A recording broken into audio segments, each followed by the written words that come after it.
Welcome in. This is going to be episode 1 of what we are calling the Round Pen here at Thousand Hills Cowboy Church. I've got Pastor Nate with us. This is a podcast. Yeah. This is we've set all this stuff up. We're going to be trying to do 2 of these a month, and the topics are going to be pretty widespread. We may do some Bible studies. We may talk about some things going on in our church. And then we may talk about some things like what we're going to talk about today, things that are going on in our world around us and how that applies to us as Christians and what we should be doing.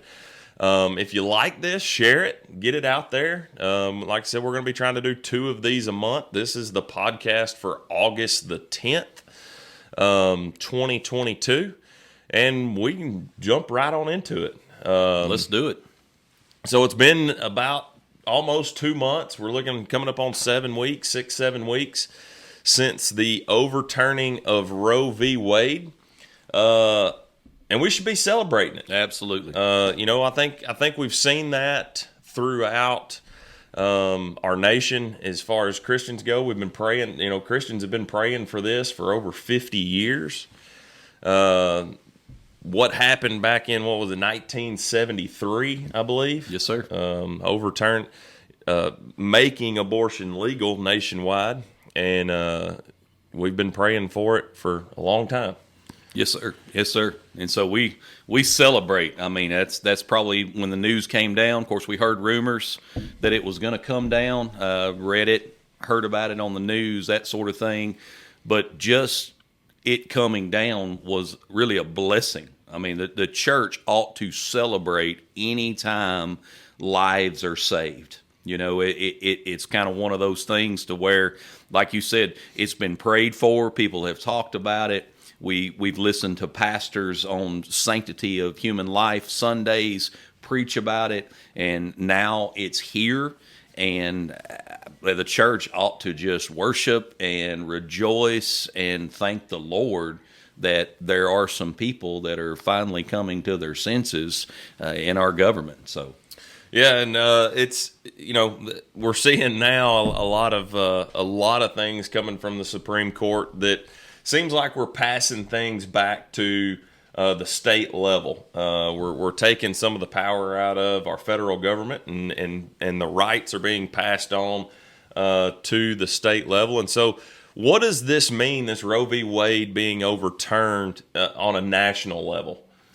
Well, really nothing has changed. Really what has happened is things have gone back right. In 1973, the Supreme Court basically did something that I would say was illegal. Unconstitutional, illegal, and basically told states this is how it's going to be from here on out, and that's the way it's been for really all these years. What is that? Close to 50 years. Mm-hmm. And so now it's going to put it in the rights back to the states the way that it should be. And now our lawmakers, particularly it affects us here in Tennessee, our lawmakers here in Tennessee and wherever state you're in, now our lawmakers will make the determination. Basically, the ones that we've elected, the ones we put in office, will now make that determination, which is the way that it should have been back in 1973 as well. Right. And so what we're looking at now is in Tennessee, very conservative state, we're going to see some laws change. But, nationwide, we may see abortion laws become more loose. Sure, absolutely. I think we're going to see that, some of the early reports coming out of California and states like New York, where your abortion laws become easier for people to have an abortion. Absolutely. And so the work is not done as far as prayer goes. That's right. For abortion. That's right. And you're not going to stop evil. I mean, I don't think we have the ability within us as humans to rid the world of evil acts, but through prayer, of what we've seen over the last 50 years, you're going to see a large portion of states. I think I saw one of the early reports showing 30 plus states that are going to have stricter abortion laws in some form or fashion. So, here in Tennessee, We already had a heartbeat bill that had gone into effect, I believe, in early June. But looking at our laws and what we're seeing now in the state, I think the new laws take effect August the 25th. There's a lot of confusion with the laws that are coming out in the state of Tennessee. Mm-hmm. So we're probably not going to be able to dive into those on this podcast, right, just because we don't know exactly how those laws are going to set up. But what we do know is that from heartbeat detection, abortion is going to be illegal in the state of Tennessee. Amen. Amen. And so what, as Christians outside of our church, just anybody that's watching our podcast, what are some things that you would suggest that they need to be doing as far as being proactive in this movement? Yeah. So a couple of things I think that we need to do is one is contact our state lawmakers. We need to make sure that they know how the church feels, how Christians feel, how the citizens of Tennessee feel about abortion, and let them know, hey, we don't want abortion in Tennessee. We want to have Tennessee to be really a sanctity of life state, a sanctuary state, if you will, for the rights of the unborn. We don't want that here, and so you've got to, as a voter, as a citizen, as a Christian man or woman, you've got to contact your local lawmakers and tell them, hey, this is what we want. So that's one of the things that we need to do. The second is we need to ask for reformation, if you will, for adoption, for foster care. We need the system that we believe is broken. You and I believe it's broken, and a lot of you all believe that it's broken. We need that to be completely reformed and make it easier for transitions, for foster care, for adoption, to make it affordable. You know, it's pretty expensive to adopt right now. It really is. What some numbers domestically, you're still looking $20,000-$30,000 for Absolutely. a domestic adoption, and that's it's the climate that we're in. Why are we making it hard for people that want to adopt kids or better the life of a child? Especially when the mom is willing, mom and dad, if that be the case, are willing to give the child up for adoption. Why are we making it so difficult for parents that want to adopt to have that opportunity? Absolutely. And then after that, the church just needs to. I mean, to be honest with you, the church needs to step up. Churches need to be putting in programs. They need to be thinking about your church, wherever you're at. Your church needs to be thinking about, okay, what are we going to do now if indeed Tennessee becomes a sanctity of life state, a safe haven for the unborn? What are our churches going to do? How are we going to step up for these unplanned pregnancies in these ladies, these women? How are we going to love on folks that have had an abortion at some point in their lives, and us explain the gospel and love them through the gospel of Jesus, and hopefully help them get through the baggage of that, the shame of that, the pain, and all of these things. Churches just simply need to step up. Yeah, and sadly, that's been my fear from the get-go, is churches will celebrate the overturning of Roe v. Wade, and then nothing will be done on the back end of that. Exactly. And that's, unfortunately, that's the way that a lot of churches are. It's the way we live. Sure. We get all high and mighty on getting something stopped, but we're not part of the solution on the other side and on the back end of it. Right. And that's when we as Christians give up what we're called to do, we allow the federal government room to step in and take over in our place. Absolutely. And then we see broken systems like the foster care system, and some would say, I would say, the welfare system, and absolutely things of those nature.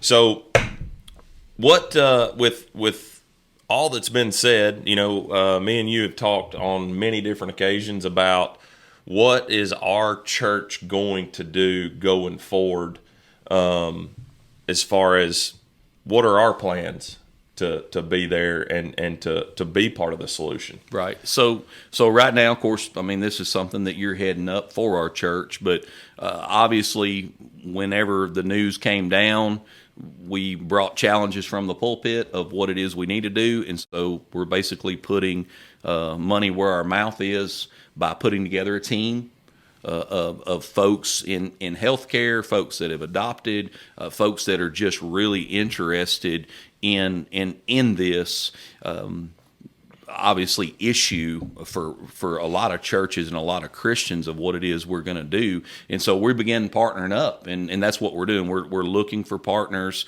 We're finding partners. We're seeking out. We're educating ourselves. I know y'all are meeting and working on these things to make sure that it's all the above. It's everything that we can get our hands on, and partnering with the folks that are already ministering to ladies that have had unplanned pregnancies, families that have unplanned pregnancies. We're looking at all these things that we can do in order to put our money where our mouth is. And so, I mean, you could probably expand a little bit about what that team is actually doing right now and some of the workings that y'all are. Yeah, so we are. It's called the Papyrus Project, and papyrus being the basket that what the basket was made out of that Moses' mother put him in when she essentially gave him up for adoption instead of taking his life. And you know, a lot of things we've come up with 3 goals so far. One is to support mothers, to support children, and then to support adoptive parents. Mm-hmm. And so those are our 3 broad goals. But we're in works with trying to plan foster care classes here at our church, to where if there are people that are interested in foster care, they can come in, they can take the classes, they can get the certifications that they need here at our church. And we're looking at partnering with adoption agencies as well as local organizations that are working with, like you said, unplanned pregnancies, or maybe just a mom that is at high risk that needs help getting to and from doctor's appointments in Nashville. You know, we're not narrowing ourselves down to just one thing. We're looking to be a support system overall for families. Absolutely. And that's really what every church needs to do, Boomer. No matter how big your church is, you know, if it's 5,000 people or it's 5 people, there is something you can do. There's some way that you can support. You know, maybe it's finding that church where you can support them in prayer. Maybe your church doesn't have the resources like another church does, but you can support them in prayer. You can encourage them. You know, sometimes when we're in that battle, we just need somebody to breathe courage in us and say, "Attaboy, get after it," you know. And so that's something you can do. You can also support financially.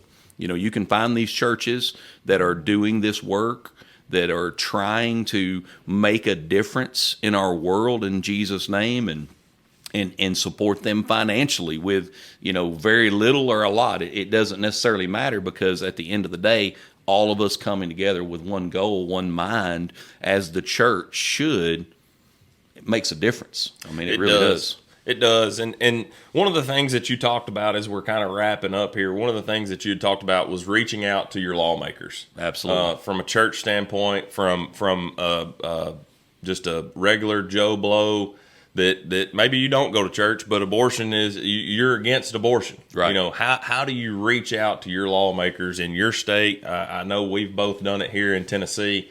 How do you reach them? It's real easy. All you have to do is go to your search engine on your cell phone, your computer, tablet, whatever, and just simply type in Tennessee state government, Tennessee lawmakers, anything to do with Tennessee and law, and it's going to bring you right up to the state government page of whatever state that you're in, and then all you have to do is type in your zip code, your address, and your zip code, and it's going to tell you exactly who your lawmakers are. And it gives you a phone number for their office. It gives you a phone number for their office. You can tap the email button, and usually it'll pull up the app, the app that you use for your emails. It'll instantly pull up that app and go to asking them questions, whatever it is that you want to know, and they're good to answer you back and kind of give you an idea of the plan. I know that we emailed, I can't remember exactly what I emailed our lawmakers, but basically it was something to the effect, now that Roe versus Wade has been overturned, what are our next steps? And then I also wanted to know not just the fact that we have now states' rights and the opportunity to essentially outlaw murdering children, but also I want to know, as a Christian, what are we going to do in terms of abortion and not abortion, but adoption and foster care? What are our next steps? Because those are the big questions. Probably one of the biggest things and critiques I think a lot of pro-lifers get from pro-choicers or pro-abortionists are, you want this life, but then what are you going to do when this life hits the ground? And I think the church has a major responsibility. All Christians have a major responsibility to help answer those questions and really navigate, because that's a great question. Mm-hmm. If we have this influx, because I think you had some numbers earlier, you were telling me about abortions in Tennessee. If those lives are saved, what are we going to do with those 12,000 or so lives, in this state next year? We need to have options for these mothers and these children. Yeah, and I mean, that just to throw that number out there, of course, understand this is from Wikipedia. Okay. It was it was the first one that I could find, just trying to find some quick tips. But 2014, out of 7 abortion clinics, there was like 12,500 abortions in the state of Tennessee. That is amazing. Yeah, that's a lot larger number than I expected from. I mean, Tennessee's we hang our hat on being a conservative state. That's right. We're a red state, and with the overturning of this, I think, like I said, this coming out August 10th, so we've got about 6 months probably before we start seeing an influx of babies born as a result of this overturning of Roe v. Wade. And I smile. I'm excited. Yeah. I'm excited to see. I really think this is a great opportunity for the American church to step up and be a light in a dark place. Absolutely. I agree fully with that. It really is an opportunity for the church to be the church and do what it is we say, Sunday after Sunday, in everything that we talk about as a church, being pro-life. Obviously, as Christians, we just need to step up. And so that gives you an opportunity, that gives us an opportunity to simply be the church. And so support with prayer, support with feet on the ground, support financially, support with encouragement for those that are going to be fighting this good fight. So, good deal. Well, this has been fun. It's been fun. I've enjoyed it. I think we've kept it to around 15 minutes. Perfect. Which is what we're shooting for. Again, this is episode 1 of hopefully many, many more to come. If you, again, like it, share it, get it out there, and we appreciate you sticking with us. Yeah, thank you for coming on. See you on the next one.